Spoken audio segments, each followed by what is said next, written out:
Nossa igreja, nós estamos nessa série de mensagens, verso a verso, capítulo a capítulo, do livro de 1 e 2 Samuel, que é um livro só, o livro de Samuel.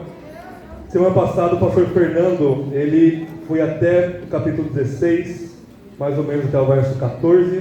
Nós vamos pegar aqui do verso 15 em diante.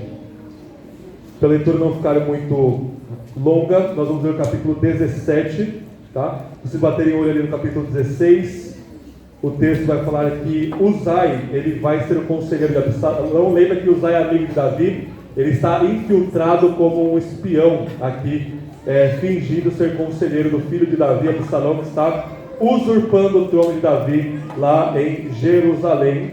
E depois nós temos Aitofel. Aitofel era um antigo conselheiro de Davi. Esse sim de fato trai o rei Davi, e ele começa a dar conselhos para Absalão. E um dos conselhos que ele dá, um dos conselhos terríveis que ele dá, é Absalão deitar-se com as mulheres que Davi deixou lá no palácio, para se fazer detestável, se vocês verem o verso 21, contra o seu pai Davi. Isso é uma afronta para ele.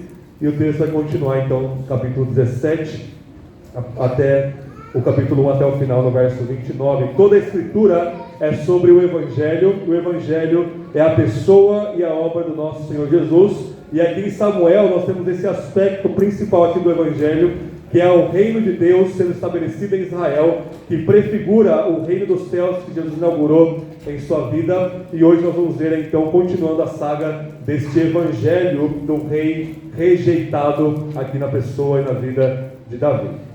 Pós-leitura, eu dizer essa é a palavra do Senhor. Todos que creem respondam com sonoro amém. Nós vamos orar mais uma vez. 2 Samuel 17, verso 1, diz assim: Aitofel disse também a Absalão: deixe-me escolher 12.000 homens, então irei e perseguirei Davi esta noite. Eu o atacarei quando está cansado e sem forças, e o aterrorizarei. Então todos que estiverem com ele fugirão e ferirei somente o rei. E farei todas as tropas voltarem a ti, como uma noiva para a casa do seu esposo, pois tu procuras tirar a vida de apenas um homem. Assim todo o povo estará em paz. Esse conselho agradou a Absalão e todos os anciãos de Israel. Mas Absalão disse: chamai agora Uzai, o arquita, e ouçamos também o que ele diz. Quando Uzai chegou, Absalão lhe disse: foi isso que Aitofel aconselhou, seguiremos o conselho dele? Se não for assim, diz o que pensas. Então Uzai disse a Absalão: o conselho que Aitofel deu desta vez não é bom. Uzai disse ainda: tu sabes bem que o teu pai e seus homens são guerreiros e estão furiosos, como uma ursa no campo roubada de seus filhotes. Além disso, o teu pai é um homem de guerra e não passará a noite com as tropas. Neste momento, ele está escondido em alguma caverna ou algum outro lugar. Quando alguns forem mortos no primeiro ataque, os que souberem disso dirão: houve um massacre entre as tropas que seguem a Absalão. Então até o soldado valente, que tem um coração de leão, sem dúvida, temerá, porque todo Israel sabe que o teu pai é corajoso e que os que estão com ele também são valentes. Eu aconselho que depressa se ajunte a ti todo Israel, desde Dan até Berseba, em multidão como a areia do mar, e que tu vás à luta pessoalmente. Então nós atacaremos onde quer que esteja, e cairemos sobre ele como um orvalho cai sobre a terra. Assim não sobreviverá nem ele, nem um só dos soldados que estão com ele. Mas se eles se refugiarem em alguma cidade, todo Israel trará cordas àquela cidade, e a arrastaremos até o ribeiro, até que não fiques ali nem mesmo uma pedrinha.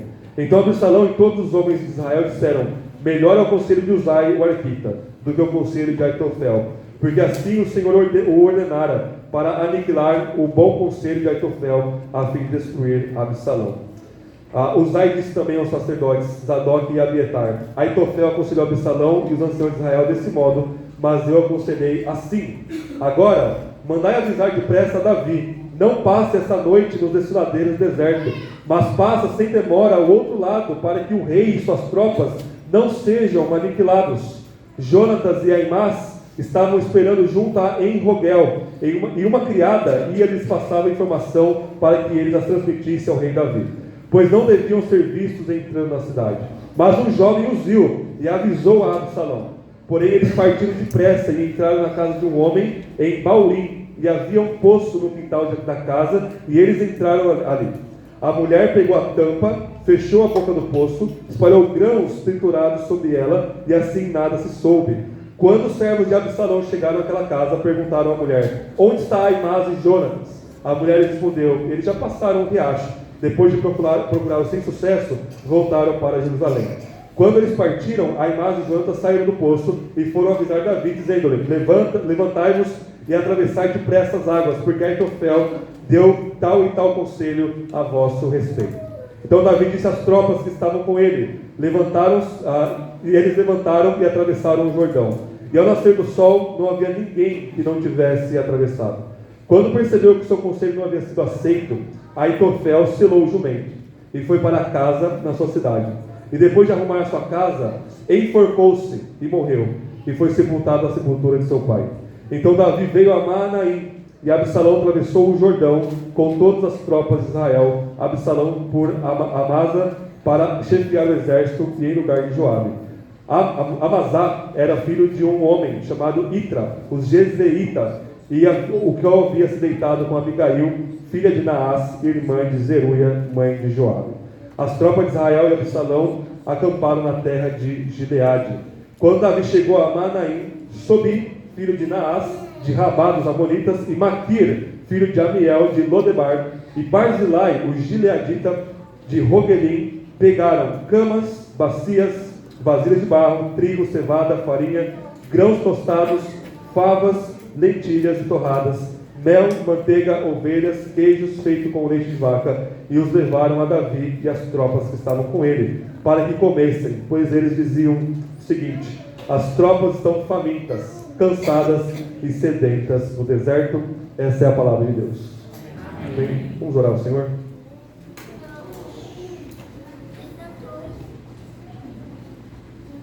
Senhor, rogamos que o Teu Santo Espírito, que habita entre nós e que traz essa realidade celestial de nós fazermos a Tua vontade, por Sua graça e por Seu poder, assim na terra como ela é feita no céu, que esse Espírito nos ilumine para que possamos entender a Sua palavra. Mas isso não nos basta, Senhor, que o Seu Espírito santifique nossas afeições para que possamos amar a Sua palavra e através dela amar ao Senhor com todo o nosso ser, e que o Seu Espírito fortaleça nossas mãos e pés, para que não sejamos apenas ouvintes da Sua palavra, mas praticantes, e assim o Senhor será cada vez mais glorificado em nossas vidas.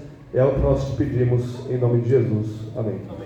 Irmãos, um dos dois hobbies que eu consigo manter hoje em dia é o tal do xadrez, né? Eu jogo religiosamente xadrez todos os dias, e eu sou muito ruim nesse meu hobby, né? Eu não tenho um hobby que eu seja razoável assim. Mas é interessante que o xadrez ele tem algumas coisas que são muito parecidas com a vida real. Inclusive tem um filósofo do século passado chamado Wittgenstein, que vai falar que a nossa interação humana, especialmente na linguagem, ela é muito paralela, é muito análoga ao jogo, uma partida de xadrez, porque nós temos ali regras, mas a gente tem uma certa liberdade na movimentação das peças. E é muito interessante que o maior jogador de todos os tempos, campeão mundial, é um norueguês chamado Magnus Carlsen. E o Carlsen ele tem uma partida, desculpem a analogia nerd aqui, né? Em 2016, muito interessante, vocês podem pesquisar, tem lá no YouTube.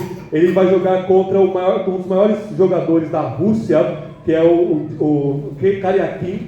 E em certo momento o Karyakin está com a partida completamente ganha. O rei do Carlsen, se você sabe alguma coisa de xadrez, está no canto, preso com os dois peões aqui. A torre do russo estava numa lateral e ele desceu a sua rainha na outra lateral, ou seja, no próximo movimento, inescapavelmente o Karyakin ia ganhar aquela partida. O rei estava encurralado, não tinha o que sair, não tinha nenhuma peça que poderia defender aquele rei do Carlsen. E o Carlsen assim chocou o mundo todo, a história do xadrez. E ele fez ali, o rei do russo estava completamente protegido, cercado de um monte de peças, assim, visivelmente ninguém conseguiria escapar daquilo. E o Carlsen, um brilhantismo que só ele tem, ele move 3 vezes a peça, dando 3 cheques, e no terceiro é um cheque mate. Ele ganhou ali em 3 movimentos, e se ele vacilasse em um só, ele perdia a partida e foi campeão mundial naquela ocasião. O ponto é que o rei do Carlsen estava preso, estava encurralado, ninguém, assim, humanamente falando, conseguia ver nenhuma saída ali, e pela expertise, né, do jogador, ele consegue então vencer a batalha. O texto diante de nós vai ser mais ou menos esse movimento de tabuleiro. Por quê? Davi está encurralado, aos olhos humanos, não tem muito o que fazer. Absalão conquistou Israel, ele está com o melhor conselheiro de Davi, Aitofel, ele está ali com toda a seu dispor, e Davi está exilado de sua própria casa. Davi está peregrinando no deserto, ele está expulso ali de Jerusalém, e está em um estado aqui de fraqueza, e essa fraqueza, ela é a disciplina do Senhor, por causa dos seus pecados, especialmente lá com Betseba, que nós já vimos nos capítulos anteriores. E o ponto é que o rei, ele foi rejeitado, e esse rei rejeitado, ele está no exílio. Só que mesmo no exílio, Deus preserva o seu rei, ele preserva o seu reino e nos chama a responder esse rei desprezado. É exatamente as três coisas que nós vamos ver nesta manhã. O rei rejeitado, capítulo 16, verso 15, até o capítulo 17, verso 14, ele é odiado pelo mundo, ele é odiado pela sabedoria deste mundo. Ele é detestado pelo próprio povo de Deus, que está ali em rebeldia e pecado, seguindo a Absalão. Mas em meio a essa rejeição toda, em meio a esse ódio todo, o verso 15 do capítulo 17 até o verso 22, vai colocar para nós que Deus sustenta de forma mirabolante aqui esse rei, e no final, nos versos 23 ao verso 29, esse rei rejeitado, ele demanda uma resposta, ele demanda uma recepção, ele demanda uma atitude nossa em relação a ele. Nós vamos ver aí duas atitudes extremamente opostas que está aí na narrativa diante de nós. Então vamos ver primeiramente aqui como o rei rejeitado, ele é desprezado e odiado pela sabedoria do mundo. O verso 15 do capítulo 16, que é onde nós paramos mais ou menos na semana passada, Uzai, ele finge lealdade a Absalão, para ele conseguir ali, depois,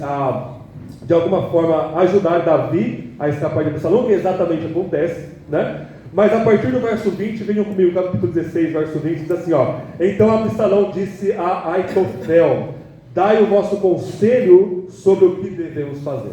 Então Aitofel, o antigo conselho de Davi, agora completamente virado a casaca aqui com Absalão, ele vai dar conselho para esse rei fajudo aqui, o filho de Davi, chamado Absalão. E é interessante, meus irmãos e irmãs, que antes, vocês lembram, 2 semanas atrás, Davi, ele ora para Deus, quando ele soube que Aitofel tinha traído ele ora ao Senhor no monte que se buscava a Deus, e Senhor, frustre o conselho de Aitofel. Senhor, transforme a sabedoria de Aitofel em loucura, para que se preserve a vida do verdadeiro rei, do próprio Davi. É exatamente isso que acontece. No verso 21, Aitofel responde a Absalão o seguinte: deita com as concubinas de teu pai. Então lembra, Davi, ele deixou 10 mulheres no palácio para tomar conta ali, limpar o palácio, e foge. A imagem aqui é uma imagem social da época, uma imagem de realeza, ou seja, quando um rei oposto, ele consegue conquistar as mulheres do outro rei, isso é um ato que ele venceu, isso é um ato de orgulho, isso é um ato de mostrar poder, mostrar potência ou prepotência, quando reis opostos acabam conquistando as mulheres do outro. Isso traz uma vergonha para o rei que perdeu, e é exatamente esse o conselho ímpio e mundano que Aitofel fala para Absalão fazer. E aí, deita com as suas concubinas de teu pai, que ele deixou cuidar do palácio, e assim, quando todo Israel ouvir que te fizeste detestável para com teu pai, todos que estão contigo se reanimarão. E assim armaram uma tenda no terraço do palácio. O terraço do palácio é exatamente aonde Davi olhou Betseba tomando banho lá na casa dela. É exatamente ali que começa a queda de Davi. É exatamente ali que começa o grande pecado que vai afrontar a vida de Davi o restante dos seus dias. Então a coisa toda aqui é muito simbólica. Absalão então ele arma essa tenda, né? E todo Israel sabia o que estava acontecendo ali naquela tenda, né? Ou seja, não há mais reconciliação entre Absalão e Davi. Até então você poderia pensar, eles podem voltar a fazer as pazes, Davi gosta muito de Absalão pode recuperar ali o juízo. Agora não.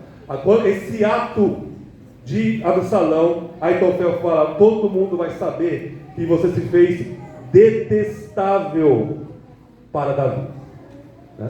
Esse é o conselho do mundo. O conselho do mundo, ele odeia tanto o rei de Israel, ele odeia tanto o Messias de Deus, que tudo o que nós ouvimos de conselho do mundo é para nos fazer detestáveis a Davi. Tudo.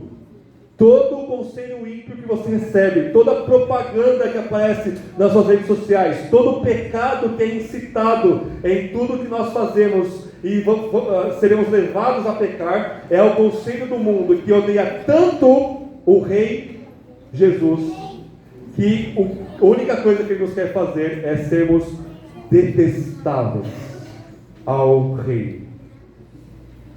E eles armaram aqui essa tenda no verso 22, e no verso 23 fala assim: os conselhos que Aitofel dava naqueles dias eram considerados, tanto por Davi quanto por Absalão, como resposta de Deus a uma consulta. A gente já viu isso nas aplicações finais, mas aqui Aitofel era a boca de Deus, né? Inclusive o próprio Davi se enganava aqui em relação a Aitofel, né? Aitofel era ele conseguia esconder tão bem, ele conseguia transmitir uma certeza naquilo que ele estava falando, uma retórica tão boa, que até os dois reis aqui entendiam que era Deus falando. Todo o conselho que Aitofel dava era a resposta de Deus. E aqui nós temos então Davi sendo atacado pelo conselho religioso Aitofel e sendo atacado pelo governo político Absalão. E essas duas frentes aqui detestando e querendo matar Davi. Isso é muito paralelo, por exemplo, com Apocalipse 13. Apocalipse 13, João descreve simbolicamente duas bestas. As bestas, elas são quimeras. As quimeras, elas são animais misturados que formam uma monstruosidade, né? E obviamente aquilo não é uma figura literal, não vai surgir um dragão no meio do mar ou uma besta fera no meio da terra. Aquilo é simbólico porque vem lá de Daniel 7. Daniel 7, os reinos malignos do mundo são descritos como essas bestas feras que querem devorar e estraçalhar o povo de Deus. E lá em Apocalipse 3 nós temos duas bestas. A besta que emerge do mar é todo o estado totalitário que inevitavelmente vai ser contra Deus. E a besta que emerge da terra, que é depois chamado de um falso profeta, é toda religião falsa, toda mentira em âmbito litúrgico, toda heresia que desvia o povo de Deus. Então no capítulo 2 de Apocalipse, o dragão ele não consegue destruir a igreja, ele não consegue se aproximar daquela mulher que pariu o Messias, ele não consegue destruir a igreja. Então ele vai usar os seus dois braços, o Estado e a falsa religião, para matar a igreja através do Estado e para enganar a igreja através do falso profeta. E é exatamente aqui Absalão está encarnando aqui a figura desta besta totalitária política, e Aitofel está encarnando aqui a figura desta besta profética que fala as palavras da serpente. Ele é como uma ovelha, a Apocalipse fala, ele tem uma aparência de um cordeiro, mas ele fala como um dragão. Ou seja, ele parece bonitinho, parece que o conselho dele aqui está maravilhosamente alinhado à vontade de Deus, mas a voz dele é de um dragão, ele está falando de acordo com a serpente, com o próprio diabo. E no capítulo 17, Aitofel continua, ele diz também a Absalão: deixe-me escolher 12.000 homens, então eu irei perseguir Davi esta noite. E ele vai falar assim: eu atacarei quando está, no verso 2, cansado e sem forças, e o aterrorizarei. Todos que estiverem com ele fugirão, e eu ferirei somente o rei. Então Aitofel, ele odeia tanto o rei que ele antes servia, e todo o conselho dele fala assim: não, só me entreguem a cabeça de Davi. Eu só quero o coração de Davi aqui na minha mão, e eu quero esmagá-lo com as minhas próprias mãos, né? Então se você ferir o rei, todos os demais serão dispersos. E isso é uma profecia de Zacarias capítulo 13, que Jesus cita em Mateus 26, e em Mateus 26 é Jesus, um pouquinho antes de ser traído por Judas Iscariotes, que já vê que faz o papel aqui de Aitofel, ele diz o seguinte, ele fala: olha, se vocês, eu vou ser entregue para ser morto, e vocês todos desertarão. vocês todos vão desertar, vocês todos vão me abandonar, porque Zacarias disse: feri o pastor e as ovelhas serão dispersas. Então o ódio todo aqui é contra o rei rejeitado, e isso tem paralelo imediato na vida do nosso Senhor Jesus. O verso 3 diz assim, farei todas as tropas voltarem a ti, como uma noiva à casa de seu esposo, pois tu proclamas tirar a vida de apenas um homem, e assim todo o povo estará em paz. Todo o conselho deste mundo serve para nos fazer detestáveis ao rei, para enganar-nos com palavras mentirosas e para trazer uma paz em relação contra o rei, o filho de Davi. Todo este mundo, eu quero que Jesus me deixe em paz. Eu quero estar o mais longe possível de Jesus. Eu quero me fazer o mais detestável possível em relação ao filho de Davi. Eu quero matá-lo e matá-lo de fato. É só isso que eu quero. E todo o conselho deste mundo então gira em torno de odiar a Deus e o seu filho. E vejam, isso é o Evangelho. Isso é uma boa notícia, por mais contra-intuitivo que isso seja, né? Porque o conselho deste mundo é louco. O conselho deste mundo gera morte, ele gera destruição, ele gera tudo quanto é coisa abominável. E seria impensável se houvesse qualquer acordo entre a luz e as trevas. Seria impensável se houvesse qualquer parceria entre a sabedoria deste mundo e a sabedoria de Deus, que é o Cristo encarnado. Mas nós, por estarmos acostumados à voz da serpente, nós às vezes queremos fazer um casamento profano. E você quer manter ao mesmo tempo alguma coisa de seguir a Jesus, alguma coisa cristã na sua vida, e enquanto você está ouvindo Aitofel, enquanto você está ouvindo alguém que parece estar falando uma coisa certa, que parece estar falando a vontade de Deus na sua vida, mas na verdade você está se fazendo detestável diante do Filho de Deus. Então você que segue a Jesus, se alegre, porque essa é a boa notícia, que a sabedoria de Deus ela é oposta à sabedoria deste mundo. E elas nunca vão se reconciliar. Elas nunca vão fazer as pazes. Uma vai destruir a outra.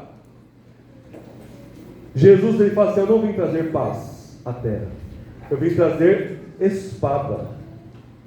Eu vou separar pai e mãe, filho, marido e mulher. Se for preciso, eu vou separá-los, porque não tem como. Se alguém da família não se dobra a Jesus, outra pessoa se dobra, não tem comunhão ali, de fato, ok. Paulo fala, se o ímpio quiser continuar com você, continue. Mas não existe paz entre a luz e as trevas. Não existe conselho aqui que vai te fazer ficar bem com o mundo, ficar popular no mundo, ficar famoso no mundo, e fazer-te espiritualmente parecido com Jesus nosso Senhor. Então o rei rejeitado, ele é odiado 100%, completamente, por todo o conselho deste mundo.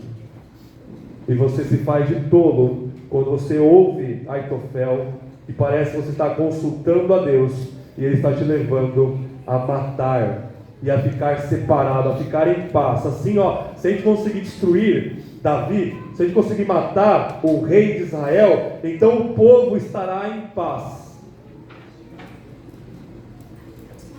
Esse é o primeiro ponto aqui do texto diante de nós. O povo estará em paz. E aí Uzai, ele vai confundir aqui Absalão, né? Ele vai dizer assim, olha, o que Aitofel falou agora não é bom, e aqui Deus está usando Uzai, né? E Uzai ele começa a jogar e a usar uma retórica muito persuasiva, porque Absalão é esse cara que tem um ego gigantesco, ao mesmo tempo que ele tem um certo medo do seu pai, porque todo mundo em Israel temia Davi, que era o maior dos maiores guerreiros aqui da história de Israel, né? Então ele começa lidando com o medo de Absalão. Ele está falando assim: Absalão, o seu pai, cara, ele é como uma ursa. E ele usa depois a imagem do leão aqui, ele está lembrando o filho dele, que o pai dele contava as historinhas quando ele era criança. Olha, o pai era pastor de ovelhas, e eu matava ursa e leão como se fossem nada. Você está lembrando esse cara aí, quando era moço. Imagine agora, está lembrando aquele cara que matou Golias com uma facilidade ridícula? Né? Aquele cara que Saul pediu para matar 100 filisteus para casar com a Mical, e ele matou 200 por puro capricho. Aquele cara que nenhuma batalha perdeu. É esse cara que você vai enfrentar. Então toma cuidado. Esses 200 a 1000 homens que Aitofel está pedindo aqui, eles não são, 12 mil homens na verdade, não são nada não. O que você tem que fazer? E aí ele começa a jogar com o ego de Absalão. Ele começa a falar assim: olha, ajunte todo Israel. Opa, então você vai ver uma tropa assim gigantesca. Quando todo o povo estiver ao seu lado, aí você vai pessoalmente lutar, mas você tem todo Israel atrás de você. Isso é uma glória, né? Isso aqui vai apavorar qualquer um que faça. E aí a Absalão, zero discernimento aqui, ele fala: olha, Uzai é um conselho melhor do que Aitofel. Né? Ele lidou ali com o medo e com o ego de Absalão, e eles começam então a seguir ao conselho de Uzai. E Uzai, então, partindo agora para o ponto 2, ele consegue ali um tempo e uma providência para que Davi escape aqui de Absalão. E o verso 15, então, do capítulo 17 até o verso 22, é essa preservação de Deus. E vejam, qualquer judeu lendo isso daqui, e qualquer cristão muito habituado à escritura, vai surgir enquanto na narrativa uma certa reminiscência, um certo déjà vu. Por quê? A narrativa, se vocês prestarem atenção, ela se parece muito com uma narrativa anterior. Vocês lembram? Então nós temos o que aqui? Zadok e Abiatar, eles estão aqui os dois conselheiros. Depois Jonatas e Aimás, eles vão dar a notícia para Davi. E aí um jovem lá vê os dois e fala para Absalão.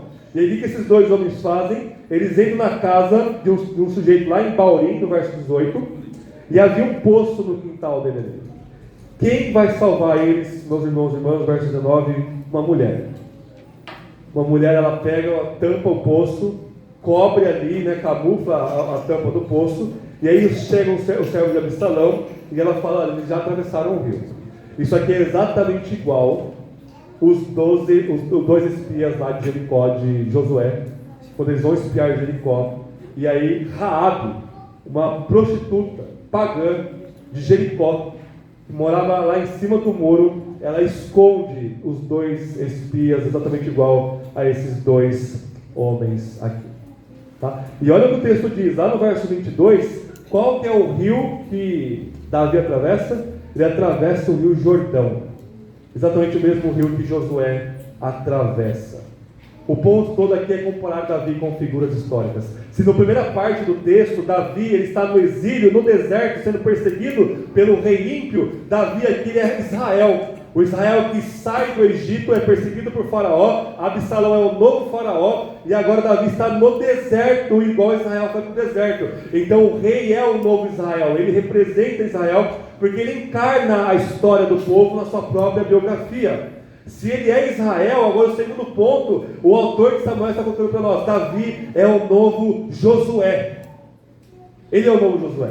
É os dois espias aqui, Raabe acontecendo de novo aqui, e ele atravessa o Rio Jordão. Josué é aquele que dá a salvação, é aquele que significa Yahvé salva, é aquele que lidera o povo rumo à terra prometida.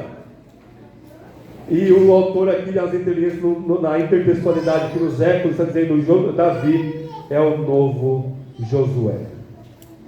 Josué, ele preservado ali o exército dele por uma mulher promíscua, fora de Israel, do território inimigo. É isso que Deus usa para preservar o seu reino. Ele usa, o pastor Tiago leu, as coisas insignificantes, as coisas fracas, as coisas que não são nada. E essa coisa fraca e insignificante não é nada, é você. E sou eu. Não é outra coisa. Né? E ele está usando essa mulher aqui para preservar a vida deste novo Josué, que é o rei Davi. Mesma coisa aconteceu com o nosso Senhor Jesus. Ele bebezinho, o novo faraó, o novo Absalão, que era Herodes, ele procura matar ali todos os bebezinhos de 2 anos para baixo, para matar o filho de Davi, porque ele odeia, igual Absalão e Aitofel, ele odeia o Messias. Um casalzinho ali, Maria e José, escapam, vão para o Egito. Né? Quando ele cresce, o tempo todo a multidão ou quer arrebatá-lo para fazer rei, ou os fariseus querem pegá-lo para apedrejar, e ele escapa. E o ministério de Jesus é sustentado por mulheres, Lucas vai dizer. Algumas mulheres ali bem de vida, elas sustentavam o reino e o rei de Deus. Não são os grandes fariseus, não foi César que patrocinou Jesus, foi uma meia dúzia ali de mulheres. E é assim que Deus preserva o seu reino. Ele preserva o seu reino através de coisas absolutamente inesperadas. Por que Deus faz isso? Para mostrar que não vem do braço humano.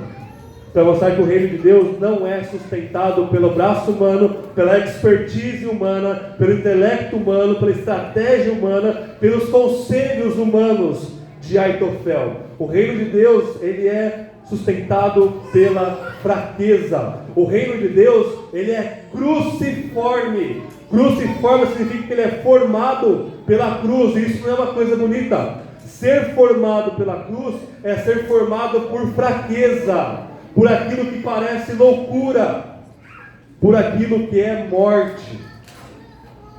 O reino de Deus não é formado por glória, por beleza exterior ou por riqueza humana.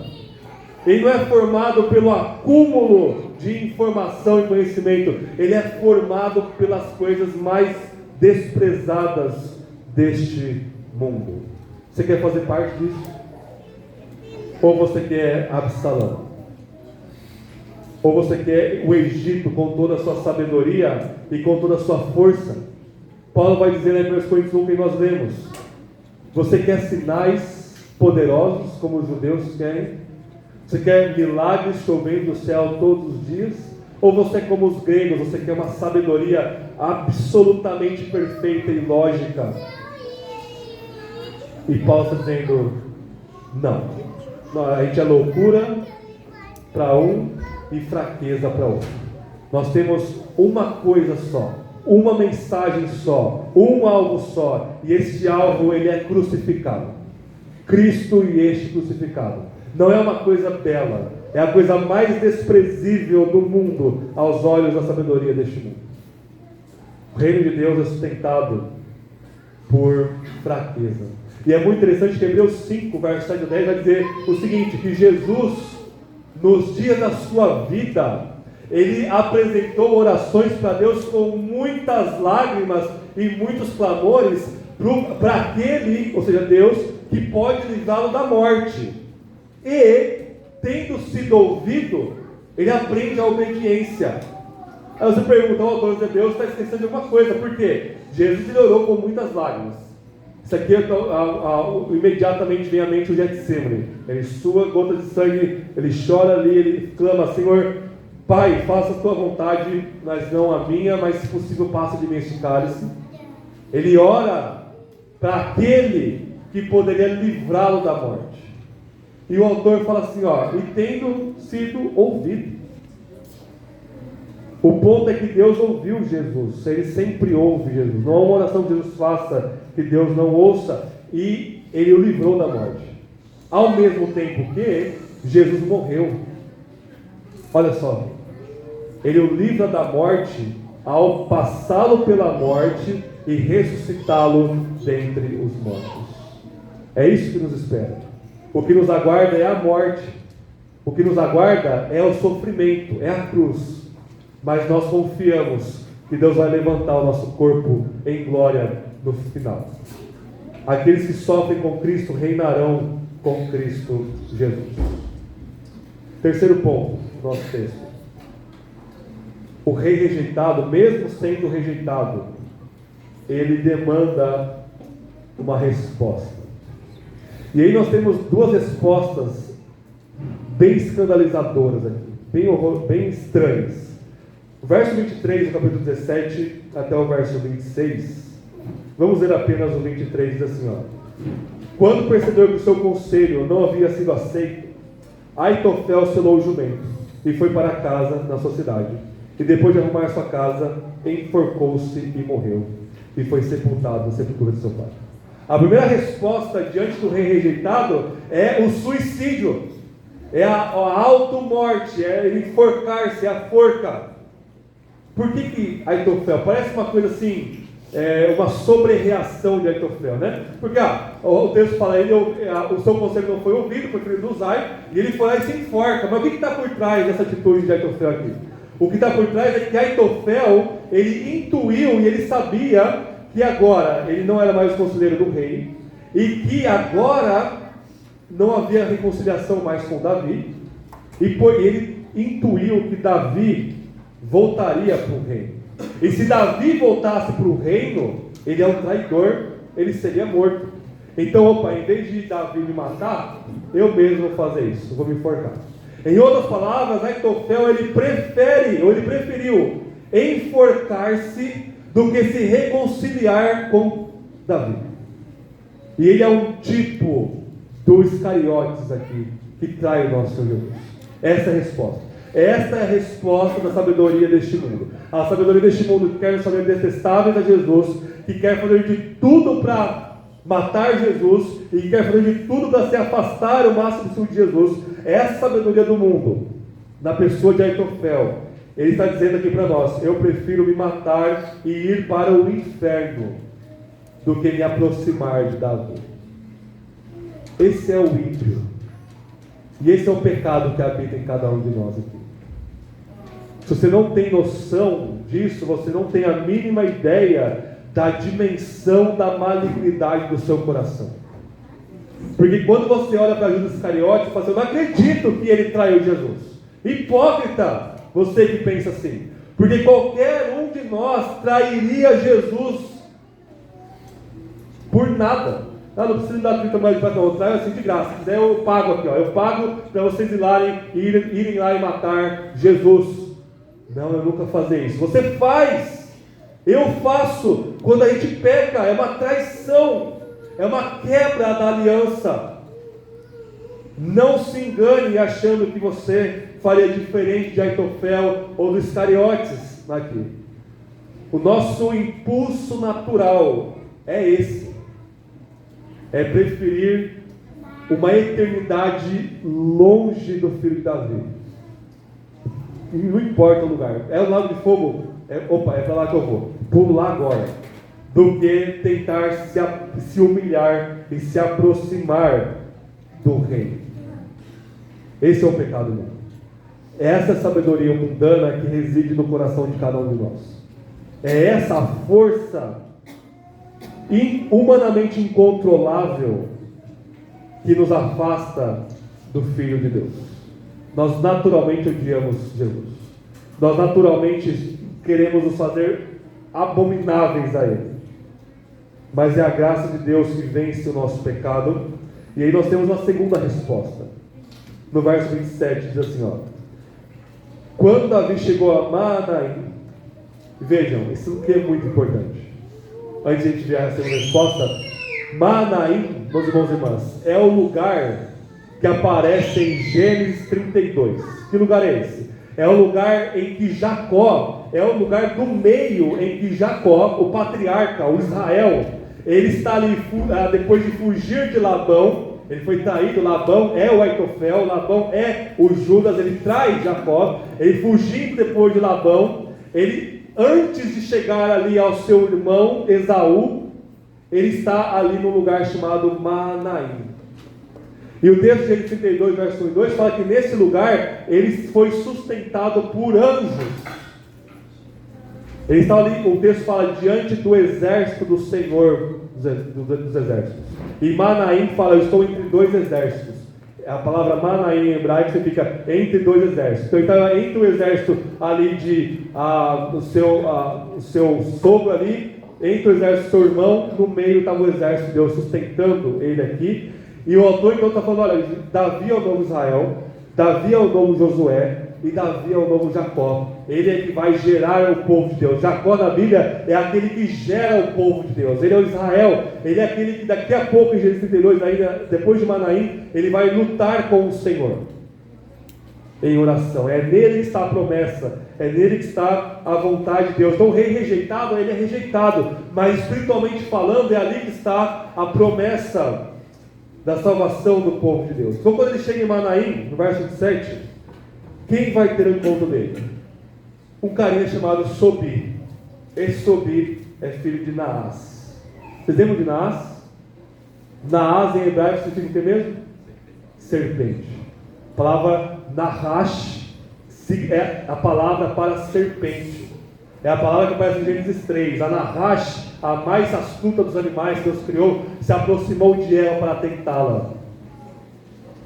O texto, na narrativa de Samuel, Naás é um tipo da serpente. Ele é um filho do diabo. Ele é um filho da serpente. Quem que aparece para sustentar Davi? O filho da serpente. Se a gente lê no hebraico aqui, é Sobi, o filho da serpente, de Rabá, dos Amonitas. Amonitas eram os inimigos do povo de Deus. E mais, apareceu também 2 judeus aqui com ele. Apareceu Maquir, que era de um lugar chamado Lodebar. Lodebar é o mesmo lugar que veio o Mefibosete. Você lembra que significa Lodebar? A não palavra. Lo em hebraico é não, debar, debarim é a palavra, são as palavras de Deus. É o lugar que Deus não fala. É o lugar que não tem a palavra de Deus. E depois esse velhinho aqui chamado Barzilai, de Gileade, veio a ter com ele também. Então nós temos o filho da serpente, um pagão, Sobi, agora rei, herdeiro aqui de Naás. Um judeu de nenhum lugar, do Lodebar, de uma cidade estranha aqui. E esse senhorzinho Barzilai, eles sustentam Davi. Essa é a resposta que se espera ao rei rejeitado. Você, meu querido e minha querida, você é filho de Naás por descendência. Eu sou filho da serpente de nascimento. Nós todos estamos em Adão desde que nascemos. Nós todos nascemos no pecado e em iniquidade, Davi vai dizer. Mas a beleza inatingível da graça de Deus é que ele pega o filho da serpente e transforma em filho de Deus. Como? Respondendo e recebendo aqui o rei de Israel, Davi. Recebendo Jesus como Senhor. Você veio de Lodebar.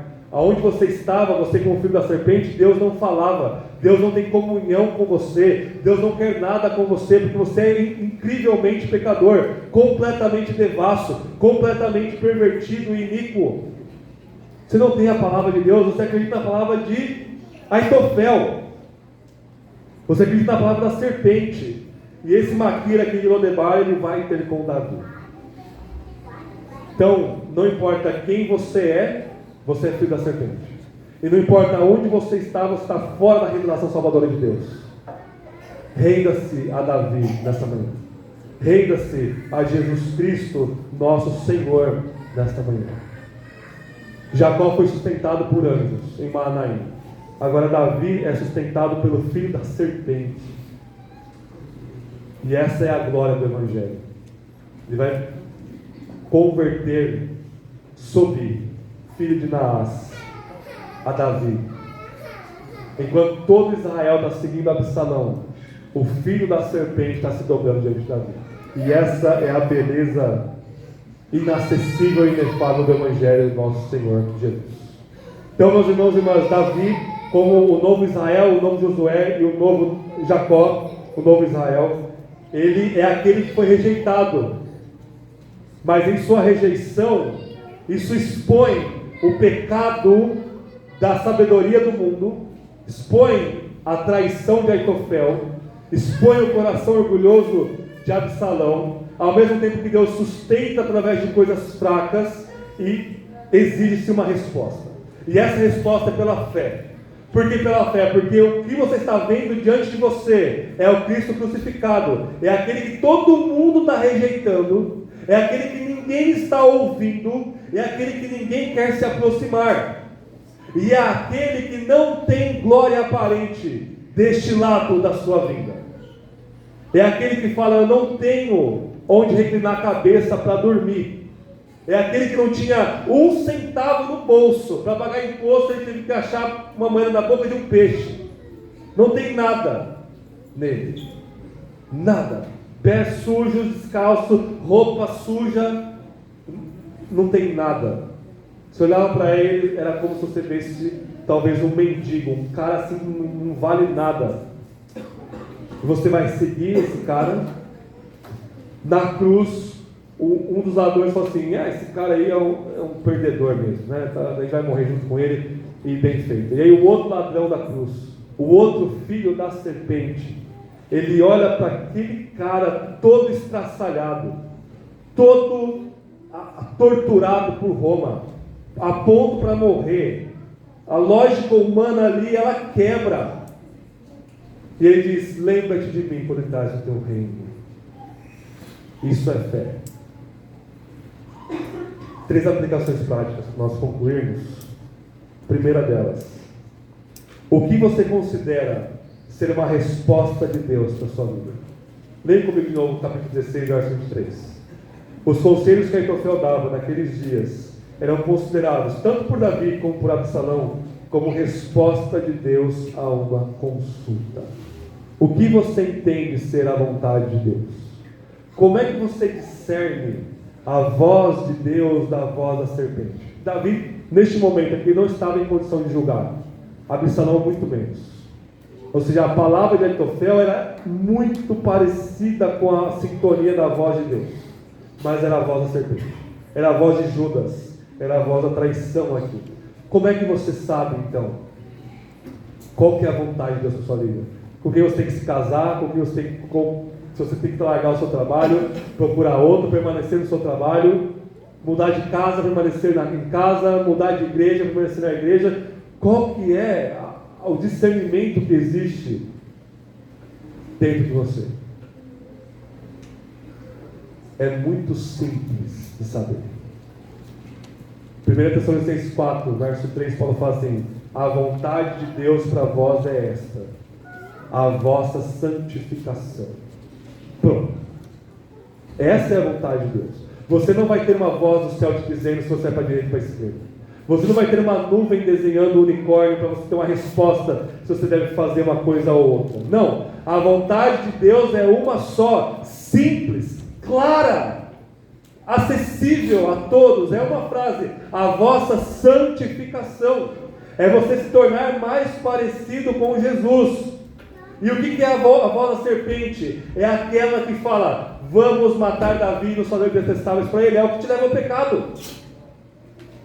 Então, o que você está decidindo na sua vida está te levando ao pecado? Você está ouvindo a serpente? Ou está te levando a ser mais parecido com Jesus? Ali está a voz de Deus. Você pode estar lendo a Bíblia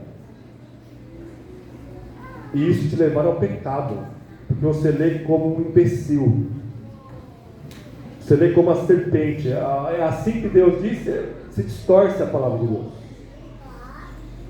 O que você considera a voz de Deus? É muito fácil, porque Deus de forma clara nos revelou a vontade dele, a nossa santificação.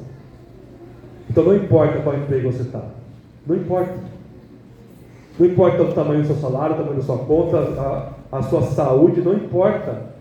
Isso tudo vai te levar a ser mais parecido com Jesus, ou vai te levar à traição, vai te levar ao pecado, vai te fazer vestir uma veste de imundícia e te fazer detestável para o filho de Davi.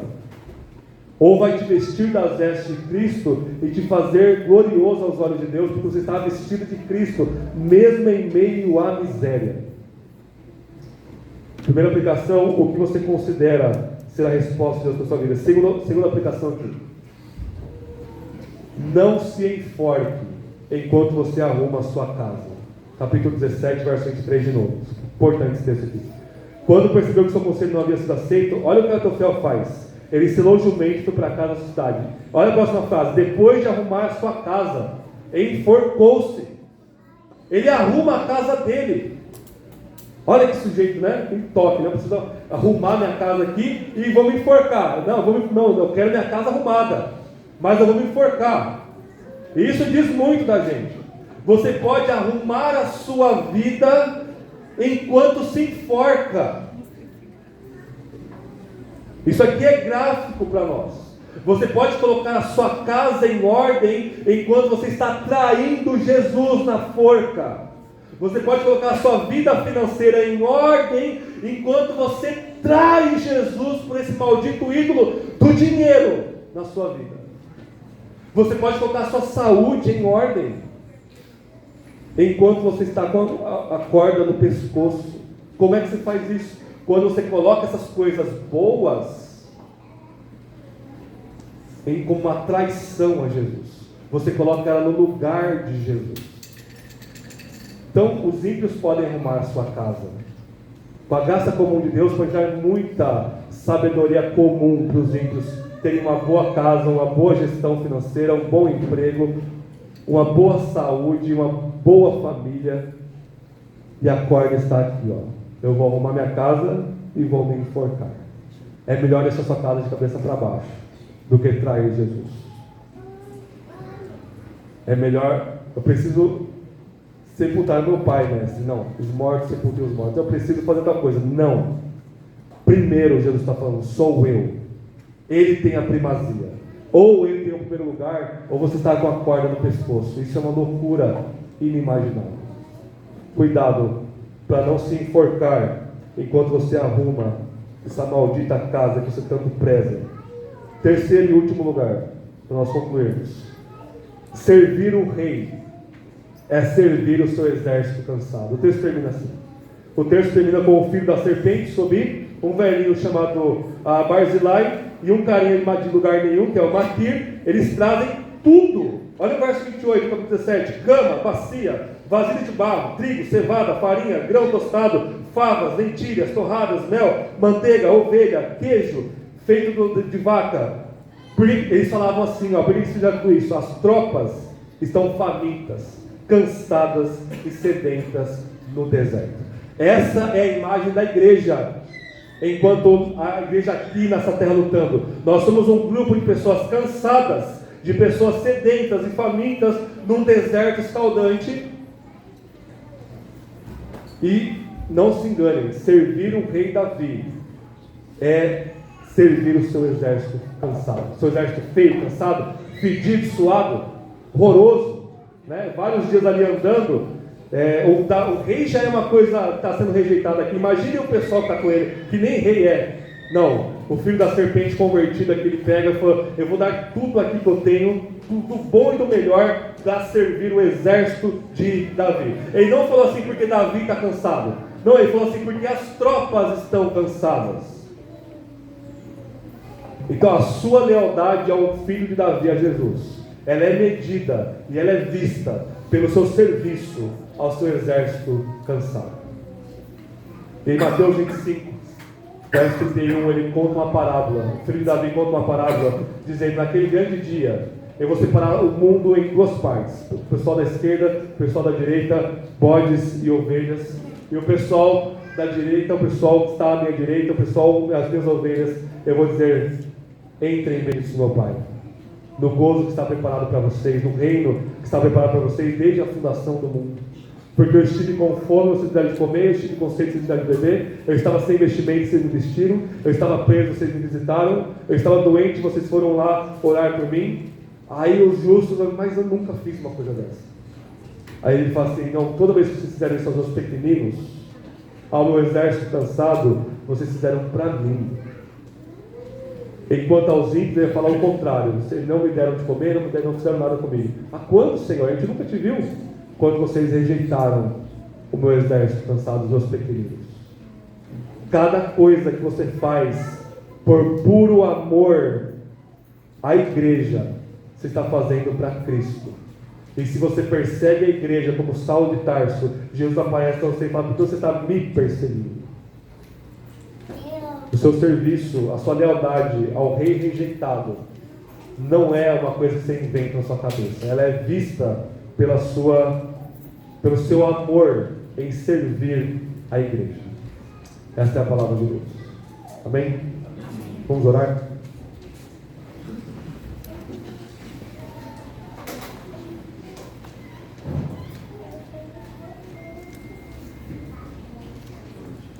Senhor, que nós sejamos rejeitados por este mundo. Que nós venhamos a sair de Jerusalém, das portas da cidade, e levar o vitupério, a vergonha do Filho de Deus. E que nós venhamos a morrer fora da cidade, no deserto, no monte do Calvário. E Senhor, cada um de nós aqui, nós somos tão piores que Aitofel, tão piores que Absalão. Somos filhos da serpente por natureza, mas o Senhor nos chama de volta da tua casa, da tua família, que é a igreja.